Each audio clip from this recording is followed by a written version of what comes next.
சாரிங்க, புரட்டாசி மாதம் இப்படியெல்லாம் போடுறேன்னு நினச்சி சங்கடப்படாதீங்க. நாங்கள் புரட்டாசியெல்லாம் பிடிக்க மாட்டோம். நான்வெஜ் அப்படின்னாலே முக்கால்வாசி எங்கள் அம்மா வீட்டுக்கு போயிடுவோங்க.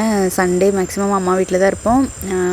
4-5 பேர்த்துக்கு செய்கிற மாதிரி இருந்தால் அம்மா எப்போவுமே கல்லில் மிளகாட்டி தான் குழம்பு வைப்பாங்க. நிறைய பேர்த்துக்கு செய்கிற ஒரு 10 பேர் அந்த மாதிரி இருந்துச்சுன்னா அம்மா கிரைண்டரில் போட்டுருவாங்க. அம்மா ஆட்டிகிட்டு இருந்தாங்க, நான் அப்படியே கூட நின்று அப்படியே கதை பேசிகிட்டு இருந்தேன். இன்றைக்கி நாட்டுக்கோழி குழம்பு தாங்க. மேக்ஸிமம் சிக்கன் வெளியில் எடுக்க மாட்டேங்க, தவிர்க்க முடியாத சுச்சுவேஷனில் தான் எடுப்போம்.